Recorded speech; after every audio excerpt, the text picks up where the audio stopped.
What's up, guys? Ian here, coach of your Surrey Stingers, bringing you guys our Week 10 team builder for the PTL Division 2 Season 2, taking on Brandon or Super Salamence and his team Portsmeowth. He's fighting for a playoff spot, and we are at near the top of the standings, I believe. I don't know what David's record is this week yet, but potentially first place, depending on how his game goes. Although he'd have to be 6-0 for us to be in first place. So second place is probably where I am. Unfortunately, you guys won't have seen Week 9. I didn't see Week 9. Arky ended up forfeiting to me for scheduling conflictions. He just wasn't around for 2 of the days, and he offered me the FF, and at that point, I'm like, yeah, I'll take it. So I really appreciate Arky offering it to me. I wasn't just going to ask for an FF, but this week coming up, this Easter, is a little bit hectic, and so I'm actually playing Brandon at the end of Week 9, ahead of Week 10 here. But yeah, so let's run through Brandon's team then. He has the Aegislash, Tapu Fini, Thunderous Theory and Z-User, Tangrowth, Alolan Muck, Donphan, Druddigon, Lycanroc, Midday Z, Pyroar Z, Mega Medicham, and Spinda. Big thing about his team is he's got a lot of defensive pivots.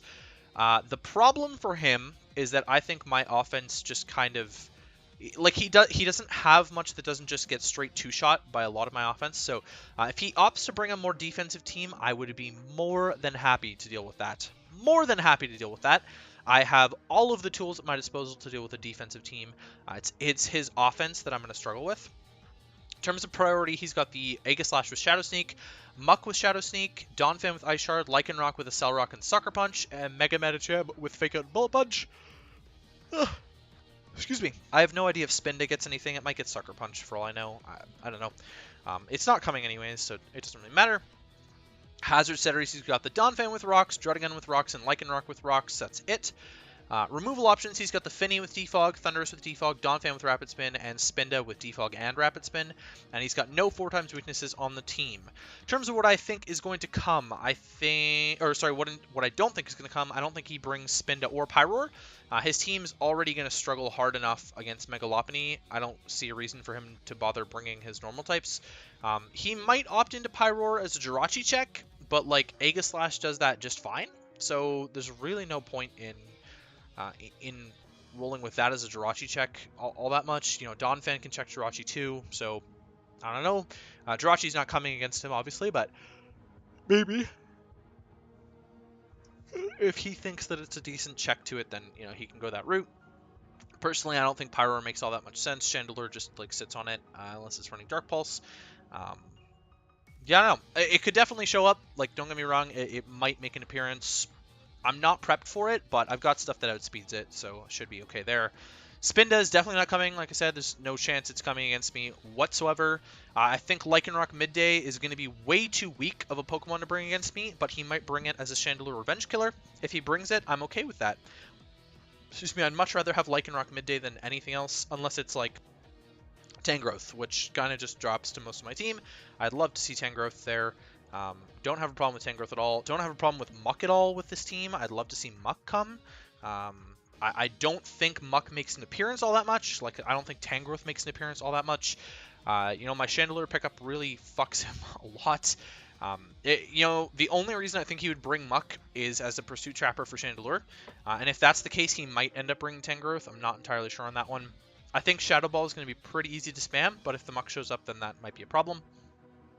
And then everything I think is going to come after that. I think the Aegislash is 100% coming against me. I think the Mega Medicham is 100% coming against me. I think the Druddigon is going to be his main way to punish Megalopony. Otherwise, he's kind of fucked, honestly. In all honesty, he's kind of fucked if Druddigon is not his Megalopony answer. If it's Fini, he's in for a hurt. He's in for a hurtin'. Yeah, so those three for sure. Sorry, those four for sure. Aegislash, Fini, Druddigon, Medicham. I think Thunderous comes. That's 5, and then it's between like Donphan and Muck in my mind for the last spot. Muck if he wants to pursue Trap, Donphan if he wants Rocks. Unless he's just running Rocks Druddigon, then he doesn't have to bring Donphan. But Donphan's a nice stop to Raikou for him. Not that he needs one all that much with Thunderous, but Thunderous can't really beat Raikou back. So. Alright, on my side of the field, we got the Blastoise here. Physically defensive Blastoise. This is meant to phase out an Aegislash if I have to.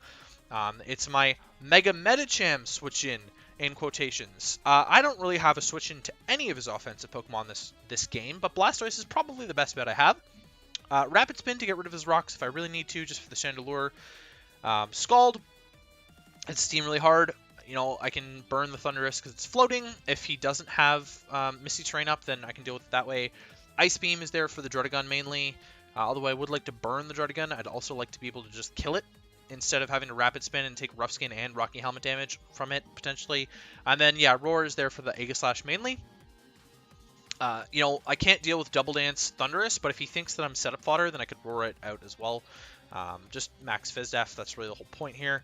Roserade, I'm running an Expert Belt set with HP Ground, Sludge Bomb, Giga Drain, and Spikes. His team is mainly grounded, so Spikes hurt his team a lot. I believe I am also opting into Rocks this week, but Spike Stack against him will put on a lot of pressure, and his removal options aren't... They're really pressured this week, honestly, or at least Finny is, and Donphin is as well. Both of them should be pressured by Roserade itself, actually. I've got the Technician HP Ground on there for Aegislash, and it'll also deal with the Pyro switching in, or the Muck potentially switching in. Should be solid. If you notice, I haven't been yawning a lot in my recent videos, but I haven't had any G Fuel today, so I'm a little bit tired. Enough speed on the Roserade here for something. Finny, I'm outspeeding max speed Finny, so he can never defog on... Well, he could defog on me, but I'll be able to kill it with Sludge Bomb and Giga Drain and whatnot. Yeah, max special attack, a little bit of HP on there. Really not much to talk about this Roserade set. It's just dual stab with HP Ground and Spikes. Like, it kind of puts in a lot of work against his team. His team really struggles to deal with Roserade offensively, so I wanted to bring like an offensive Roserade, but then Spike Stack looked really good as well because, again, most of his team's grounded. And just that little bit of damage on a lot of stuff could pay off later, especially if I can force some switches. Especially against things like Druddigon. You know, that little bit of Spikes damage might put him in range of getting 2-shot by Lopunny instead of 3-shot, so... Mega Lopunny! Alright, High Jump Kick, Return, Ice Punch, Fake Out. I do think he's going to bring Protect on something strange. I don't know what it might be. Maybe the Druddigon. King's Shield functions the same way as Protect, but I believe I take the crash damage and the -2, which really sucks on Aegislash, so I'm not super sure about that. I never tested it, but Google was telling me that's kind of how it works. It didn't really tell me how it worked with Mega Lopunny in particular with Scrappy High Jump Kick, but there you go. It's just a nice way to kill it. If he's already in defense form, then I should be able to do an absolute shitload to it. And I don't think that Sacred Sword should be able to kill me unless he's Sword Stanced. So Return is really good damage against him. Again, his normal resists are like Aegislash and Lycanroc, and Aegislash will resist Return still, I believe, because of the Steel typing, but it won't resist High Jump Kick because of the Steel typing. So Lycanroc's is only normal resist then, I guess, so Return's really spammable against him. Ice Punch is there for the Druddigon, so I can hopefully 2-shot it. It might do a little bit more damage to the Thundurus. I'm not entirely sure on that one. Return should do more potentially, but yeah, again, not sure. And then Fake Out just as a precaution against something like Mega Medicham. It's pretty useful to have Fake Out. Against something like an Agility Thundurus, it's really useful to have Fake Out. I'm not going to click it right away because I do anticipate there to be a Rocky Helmet Mon that's going to try and punish my Lopunny. Something like Druddigon for sure could definitely fill that role. So I'm not planning on ever clicking Fake Out right off the bat, but if I have to like revenge kill something, I'd rather Fake Out for the little bit of damage and then be able to secure a kill with something like Return. I can really afford to run Adamant. His fastest mon is Lycanroc Midday, so we're outspeeding Lycanroc Midday, which lets me run Adamant, and I get a little bit of HP still. Lopunny's the kill leader on the team, is 11-3 this season, and I'm hoping it can just pick off a ton of other kills. It should be able to just slap Muck in the face with a High Jump Kick and deal with it that way. There's a few mons that just get absolutely demolished by this, Pyroar being one of them as well, so I'm really excited about this Lopunny. Chandelure, Specs Chandelure kind of goes in. The combo of Shadow Ball plus Fire Blast is just really clean this game. Not much of a reason to just not slap Specs on this. I thought about slapping Scarf on it, but I've got another Scarfer in the back. And Scarf wasn't going to be able to outspeed some of his main Scarfers, as you just excuse my feet here. Not that my Scarfers would be able to outspeed his Scarfers anyways, unless I ran like Scarf Pyroar, because I think, Scarf Raikou, because I think Scarf Pyroar is maybe one of the more relative options, or Scarf Thundurus, same thing. So Shadow Ball is really good as a revenge killing tool for Aegislash, and let me just bring up the calc on Spec Shadow Ball versus Aegislash defense form. I'm definitely scared of him just clicking a Shadow Sneak, but I am curious about what the calc might be. Chandelure specs level 50 with my bulk, which is 64, and I'm actually modest specs against Aegis Slash Shield, specially defensive, level 50 with Shadow Sneak. And I'll calc that in blade form. But yeah, so wait, what? Can blade move to... Okay, so if I calc in blade form, it can move to shield form. Interesting. So blade form Shadow Sneak from 0 attack is not killing me. If he's max attack, he's not killing me. If he's max attack adamant, he's not killing me with Shadow Sneak. He'd have to be a boosting item to be able to kill me outright with a Shadow Sneak. And if he is in shield form, Fire Blast kills him, kills a fully Spidef variant, and Shadow Ball will not. But Fire Blast will, and that's what's important. So I would rather click Fire Blast, or I would click Will-O-Wisp. I am carrying Will-O-Wisp on here. And then I've got the trick as well to get rid of my specs on something unsuspecting. Something like Muck. Tangrowth be useful to get specs on. Jordigan might be useful to trick specs on. There's like no chance in hell that Metacham's ever switching in on my Chandelure, so I feel really comfortable clicking Trick against most Mons here. His Z users, I could definitely see Pyroar switching into Chandelure. I don't really think that Lycanroc wants to switch in either. So it's mainly going to be the Finny, and if I can trick the Finny specs, like as much as it's going to be doing more damage, I'd rather it not have recovery if it's going to be a lefty set, or be locked into something stupid, which I would really appreciate, unless he's like a Scarf set, and then that might even benefit us if he's a Scarf set and I trick him specs for Scarf. I would appreciate that. Shandy's outspeeding Aegislash. I'm outspeeding a max speed Aegislash. He's got sort of a speed gap between Finny and Aegislash, like Spinda doesn't really count. Yeah, and Spinda is the same. So I can afford to run Modest really easily against this team, which is just going to up the damage output from Chandelure, making its technical debut. Making its technical debut, actually, now that I'm thinking about it. Garchomp's next, Ground UMZ set. I can kind of just click this against most things. I don't really necessarily think that Thundurus is going to be his switch into this, so Ground Z is pretty free. That's kind of just my thinking, right? That's what I was thinking, is that I can just kind of click Groundium. You know, I'm not making contact with the Aegislash, so if I can just click Groundium against King's Shield, then I can take it out, or I can Groundium to nuke like a Cursed Muck, even if it's a +1 or something like that. You know, like Earthquake's just really spammable this matchup because most of his team's grounded. I've got the Fire Blast on there to deal with Tangrowth and also to be able to hit the Aegislash. I think, actually, it might only be for the Tangrowth. I opted out of Poison Jab and into Fire Blast. And then I've got Dragon Claw on there to hit the Thundurus and the Druddigan. If I need to secure a kill on the Druddigan, I will.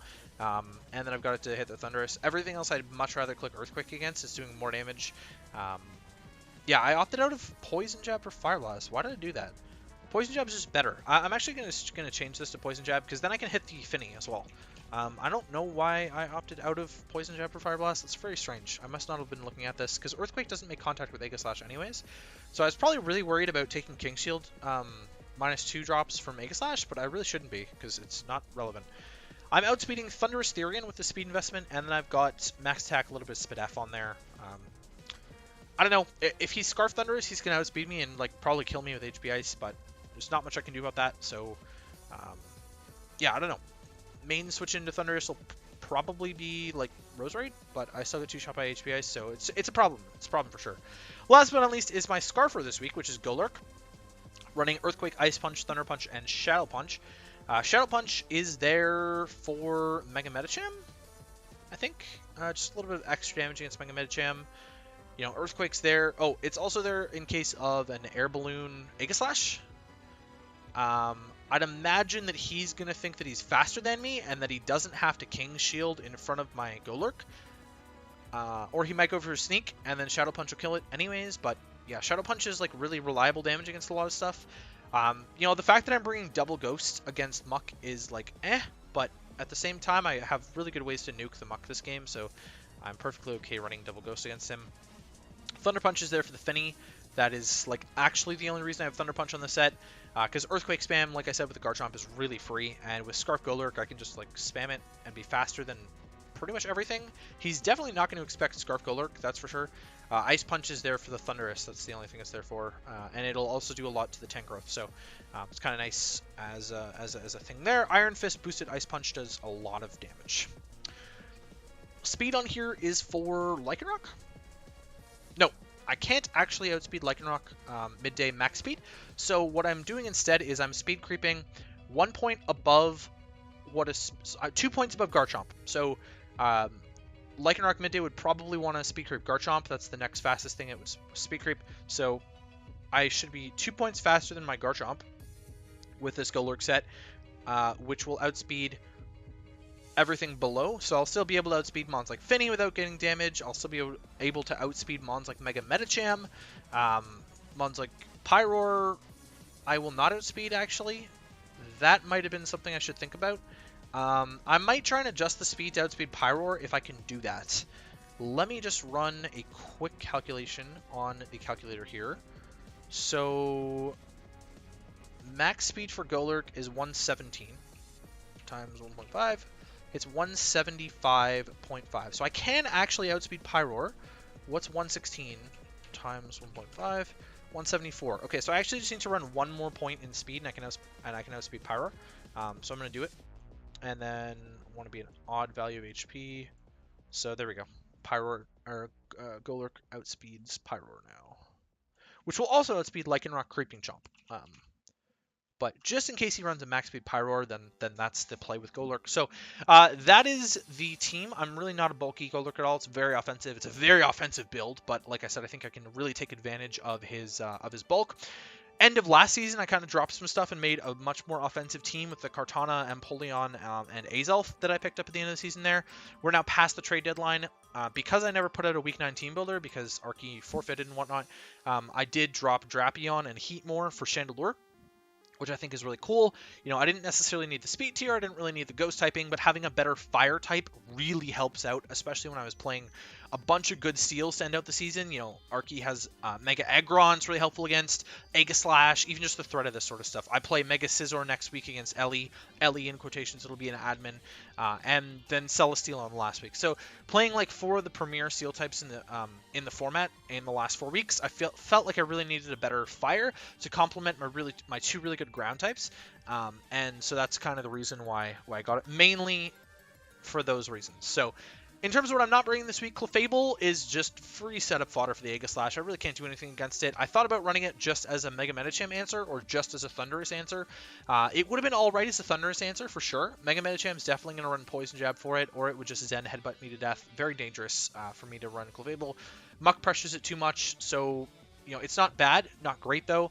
Jirachi can't break Aegislash without like a Calm on Shadow Ball set, which I really felt like got pressured too much by physical Aegislash. Jirachi's not really a switch into Mega Medicham either. You know, it's not really a way to beat the Thunderous. It's not really a way to beat anything, honestly. It's kind of just like fodder for Pyroar, so I have to not out of bring Jirachi. It's not that good against Donphan either. You know, I can get up rocks against his team, but I'd really prefer spikes against his team. Raikou, I thought was okay, maybe as a way to beat the Finny a little bit faster, but then Roserade did that already, and Thunderous kind of just ate the electric hits, and so did Donphan, and so Raikou was really hard for me to justify bringing, Tangrowth as well being a problem, Druddigon being a problem. Mega Medicham just like beats it up. It was hard for me to justify Raikou. Braviary, I would have loved to have brought as just a Brave Bird spamming machine against his team, but Aegislash just eats it up and gets the King's Shield and whatnot on like a U-turn or something stupid. So Braviary was it was punished way too hard by his roster. So that is the team. Hopefully you guys enjoyed. We were taking on Brandon and Portsmeowth, and I will catch you guys for the match.